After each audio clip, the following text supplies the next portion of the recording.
Michael Schnell has a question, and I was just thinking about it. Michael Schnell says, I have no desire to make for a living. I do it for fun. I have a typical 9-to-5 desk job. Do you find people like me are looked down upon in the maker community since I am not a professional? No. No, in the maker community, no. In general, in the maker community, there is very little gatekeeping like that. I have a couple of friends with what I would describe as bullshit jobs.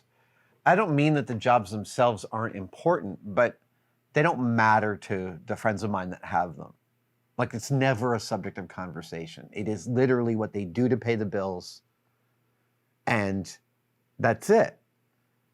And I like, we all have our own way of doing it. I know, I've met many people who made as a hobby, turned it into a living, and then it kind of ruined the hobby for them. That totally can happen.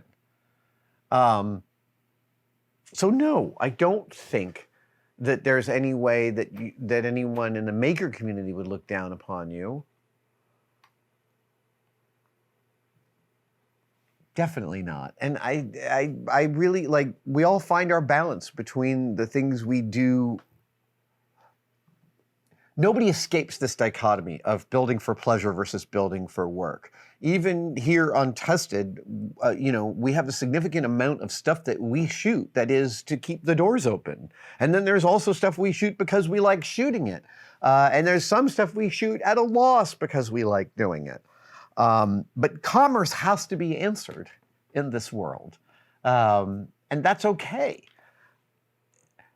I think I talked about this a few months ago in a live stream about success, but like, when you're 23, like our young person asking about being new in an industry, your ideas about selling out are very different than what the actual selling out is going to feel like if you went and did it.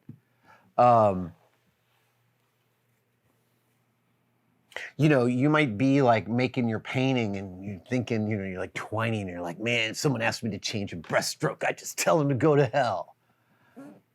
And then, 10 years later, someone's paying you 20 grand to execute for something for them. And it's a lot of money and you feel a lot of responsibility and they want to change. And you're like, absolutely, I'll make that change for you. Yeah, there's no like golden integrity to making.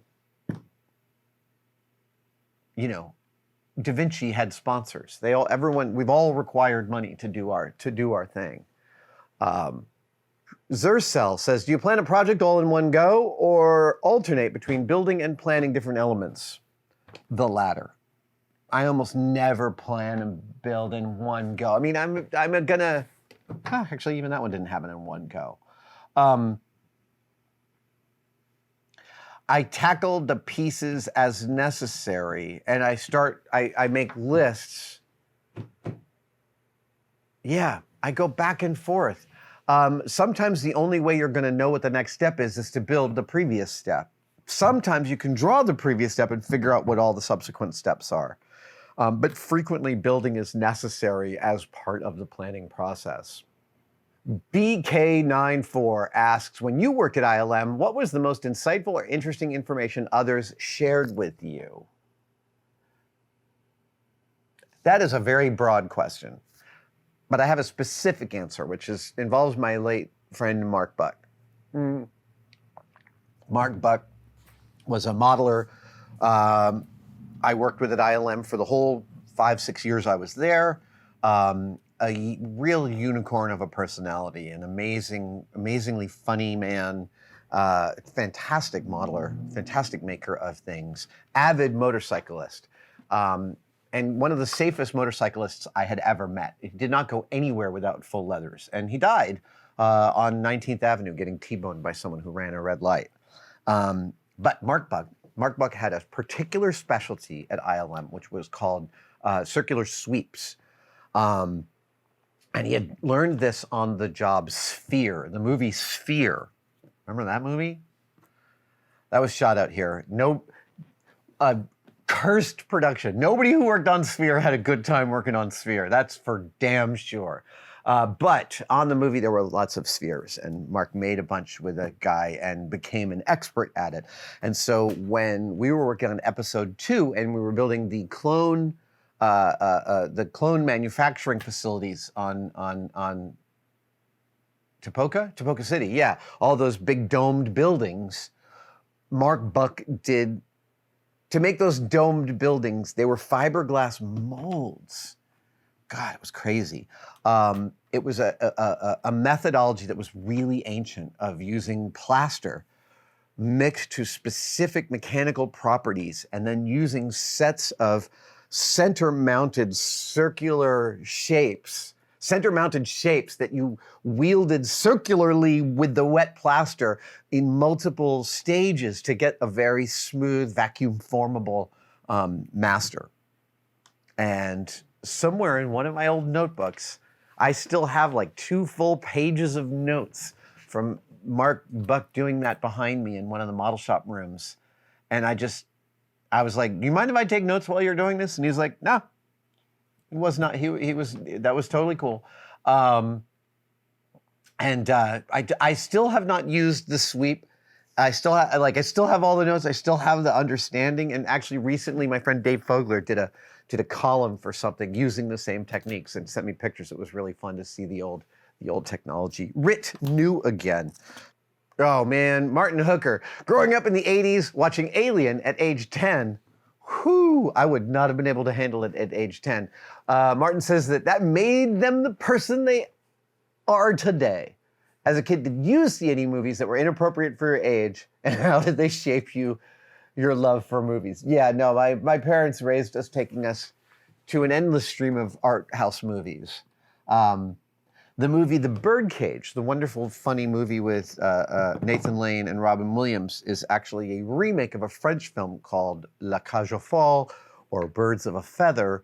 And I saw that in its first run when it came out with my parents. So I was like going to subtitled movies at like 10, 11, 12 years old. Movies that really shaped me in the 80s were movies that were on all the time, and I watched them so many times they just became part of my blood. Repo Man. Repo Man is an undersung, underappreciated masterpiece by Alex Cox. It stars Harry Dean Stanton and Emilio Estevez, and it is it's wonderful. It's one of the very first movies I ever saw that established its own world. In this world, it's like a sort of, not a future, but a sort of alternate reality where everyone shops at big box stores. And everything they drink is just like a bottle that says drink, and they drink, and there's like a thing that says food, and they eat. It's all generic. But in the 80s, Costco was brand spanking new in the 80s. I had like one friend in high school whose parents bought like bulk cereal, and that was it. That was not common and in the water back then. Repo Man is full of so many important and great lines and great characters. It has one of my favorite shots in movies.